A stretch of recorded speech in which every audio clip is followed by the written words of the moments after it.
So Omnes, and welcome to the fourth and last of the verse literature videos on Aeneid Book 6.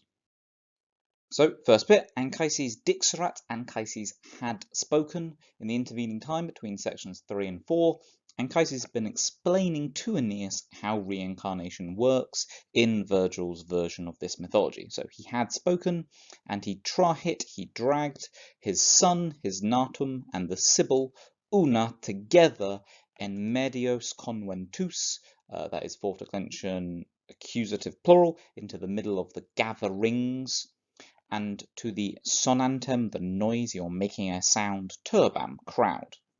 And he capit, he chose a tumulum, a hill, unde, from where, brackets, Aeneas, posset, could, legere pick out omnes, everyone, in their longo ordine, in a long line, adversos, opposite, et discere, and learn the vultus, another fourth declension accusative plural, the faces of venientem, present participle, those coming. So here's the image that we're thinking of. Aeneas and Anchises go up to the top of the hill, and he's sort of pointing to all of these people who are coming, i.e. about to reincarnate. So, and Anchises immediately explains himself. Nunc, now, age. Age is the imperative of ago, so you could translate it in a few different ways. We've had this before as like, come here, well then. So I've translated it here as, now come, expediam, I will unravel with dictis, with words, quae gloria, what glory, sequatur deinde, follows next, for the Dardanian prolem, the Dardanian offspring or line, quae nepotes, which grandsons maneant await or remain from the Itale gente, from the Italian race, illustres animas, illustrious, well-known animas, souls, itoras, future participle of eo, about to go in nostrum nomen, about to go forth in our name. Et docebo te, and I will teach you tua fate, your own, literally fates, accusative plural, of bellum type words, but here I've just translated it as fate. The idea here with this expediam dictis, which is quite clunky, is I will unravel with words.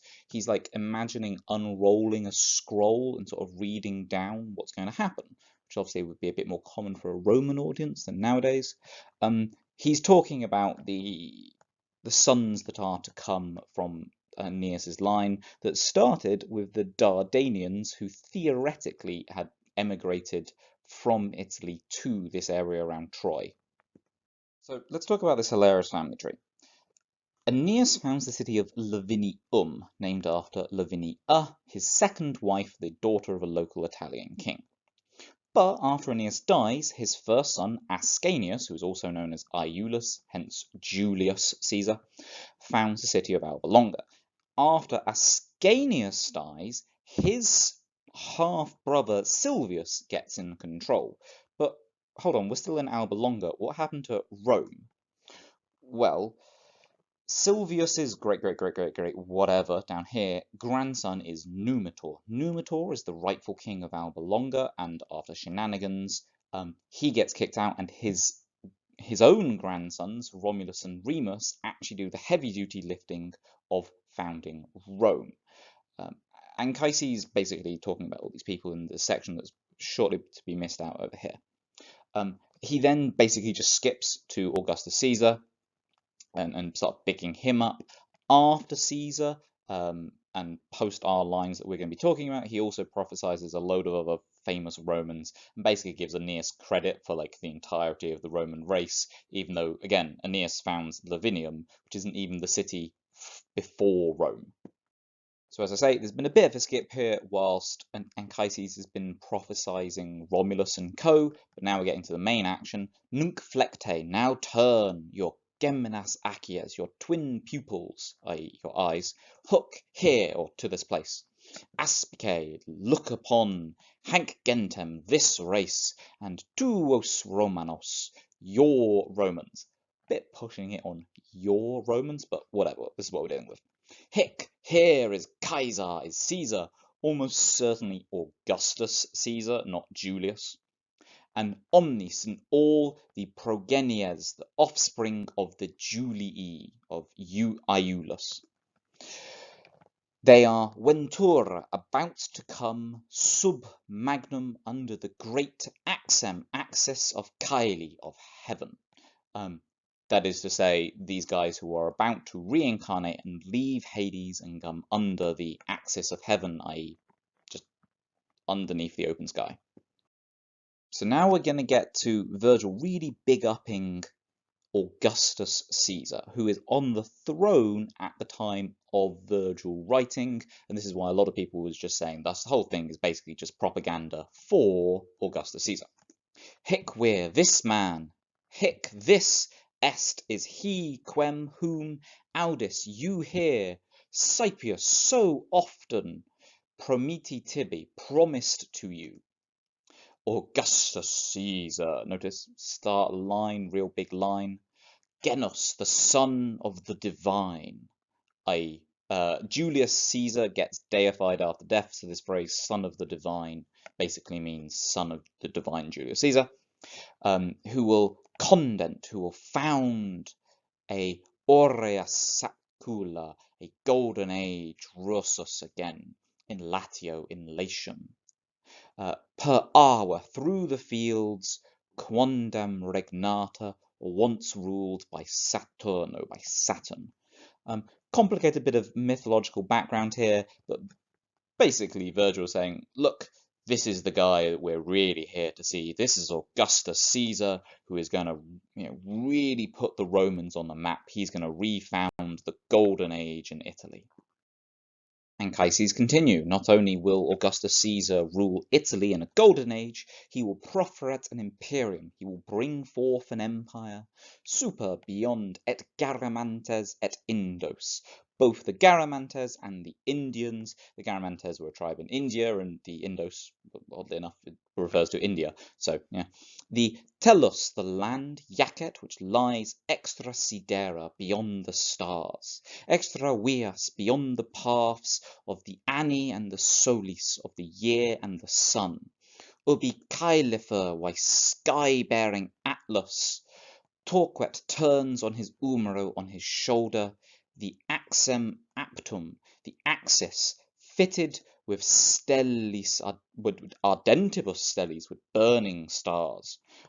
Really cool image I found here of Atlas holding up the sky in his hands, but for the ancient Greeks, they're going to be holding it up on his shoulders. So what on earth is Virgil going on about? Well, brief side note into astronomy to explain.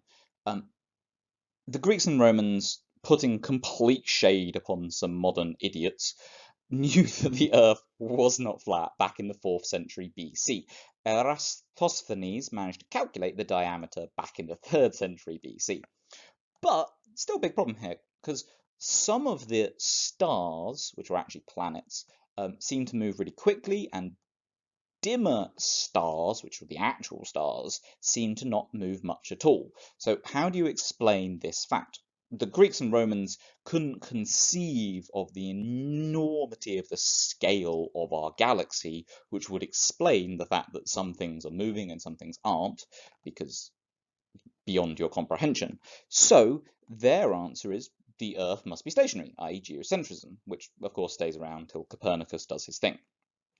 In fact, more than 100 years after Virgil, some very clever guy called Claudius Ptolemy managed to come up with this ridiculously complicated motion which tries to explain the motion of the planets.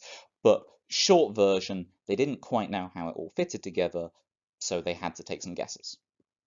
So this brings us back to the question, what on earth does Virgil mean by beyond the stars and beyond the paths of the sun in the year, or the year and the sun, depending on how you're translating that? Don't know, no idea. It's not actually important, doesn't matter. Stars are really quite an important theme in the Aeneid. It comes up all the time, and what Virgil means by this is that Anchises is prophesying that Augustus will found this immensely huge and powerful, maybe even like permanent, unending empire. So maybe he means that the beyond the paths of the sun of the year is that they're going so far north or south that the Romans wouldn't even be able to recognize the zodiac, which actually looks like this, which is a really cool model I found. Or maybe it's just so far away that even the sun above if you imagine that the world kind of looks like this, wouldn't be able to see it. It's not actually important. What he means is, my God, Augustus will found this immensely powerful empire. And here we have it, very last chunk, Jam Nunc, already now. Both the Caspian Regna kingdoms and the Maeotian Telos land, they horrent, they tremble at the Dewum should be deworm, genitive plural, at the gods' responses of huios, of the gods' responses of this man, his adventum, his arrival. That is to say that even in these far off places like Maeotia and Caspia, these foreign peoples are asking their gods for advice about these omens, and they're hearing that Augustus Caesar, that some man will rise in Italy and will conquer the whole world.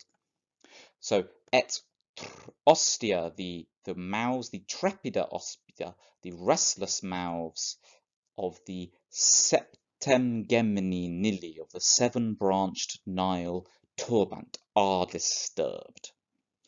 So this is what the ancient Greek historian Herodotus was thinking about the world maybe looked like.